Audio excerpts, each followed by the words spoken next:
សម្រា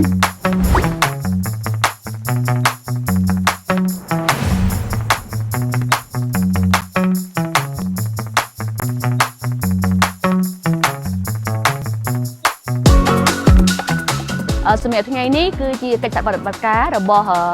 អង្គការសហប្រជាជាតិដែលមាន UNFPA UN Women និងក្រសួងកិច្ចការនារីដែលយើងបានរៀបចំកិច្ចពិភាក្សាយុវជនអ្វីដែលសំខាន់ជាងគេគឺគោលបំណងរបស់យើងគឺចង់បង្កើតកិច្ចសន្ទនាឬក៏កិច្ចពិភាក្សាទីកន្លែងឲ្យយុវជនគាត់ពិភាក្សាគ្នាសំខាន់មួយទៀតហ្នឹងគឺយើងធ្វើម៉េចគឺបន្លឺសម្លេងរបស់យុវជនឲ្យឮ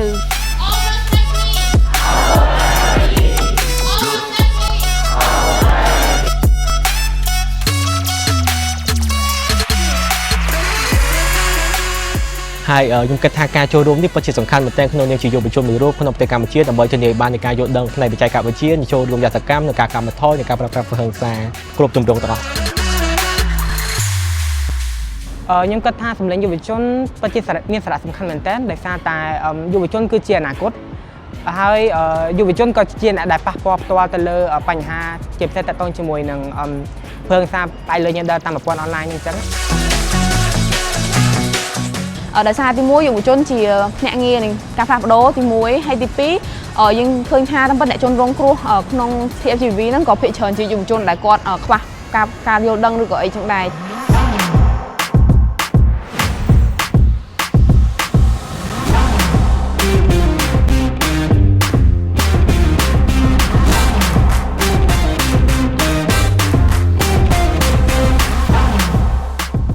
យើងទាំងអស់គ្នាអនុវត្តទាំងអស់គ្នាដើម្បីបង្កើតទីកន្លែងមួយដែលសុវត្ថិភាពសម្រាប់ពួកគាត់ធ្វើការពិភាក្សាគ្នា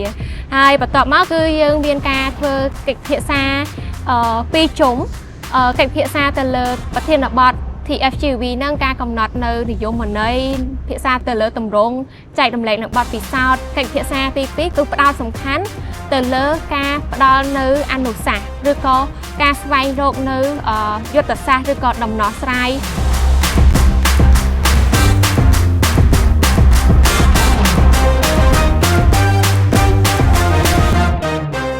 បីណាដែលសម្លេងរបស់យុវជនឬក៏គាត់បានបញ្ចូលក្នុងការរៀបចំគោលនយោបាយផ្សេងគាត់ជាជនដែលគាត់អាចបញ្យល់ប្រាប់អ្នកជុំវិញខ្លួនឲ្យបន្ថែមទៀតអញ្ចឹងខ្ញុំគិតថាសម្លេងយុវជនគឺមានសារៈសំខាន់មែនទែនខ្ញុំពិតជាចូលចិត្តក្នុងការទៅចូលរួមកម្មវិធីមែនទែនដើម្បីផ្ដល់ជាចំណេះដឹងថ្មីក៏ដូចជាសម្លេងរបស់ខ្ញុំក្នុងការតំណាងឲ្យខ្លួនឯងក៏ដូចជាសហគមន៍របស់ខ្ញុំនិយាយអំពីបញ្ហាដែលពួកយើងជួបប្រទះសម្លេងយុវជនពិតជាមានសារៈសំខាន់ខ្លាំងណាស់ក្នុងការចូលរួមដោះស្រាយបញ្ហាពីព្រោះយើងមកពីតំបន់ផ្សេងគ្នាអត្តសញ្ញាណ gender ផ្សេងគ្នាដូចនេះយើងបានប្រើប្រាស់សម្លេងក្នុងការបង្កើតអ្វីដែលថ្មីជាពិសេសគឺដើម្បីផ្លាស់ប្ដូរជីវភាពវិជ្ជមានក្នុងសង្គម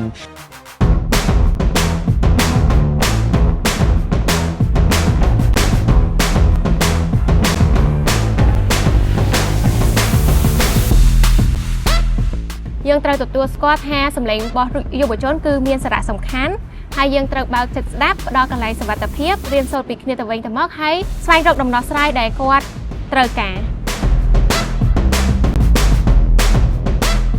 យុវជនក៏ជាដើរតួយ៉ាងសំខាន់ដូចគ្នាក្នុងការដែលគាត់ចូលរួមក្នុងការដោះស្រាយយល់ដឹងនិងទប់ស្កាត់និងជាផ្នែកមួយជាស្ពានចម្លងទៅកាន់សុវត្ថិភាព Digital នៅថ្ងៃអនាគត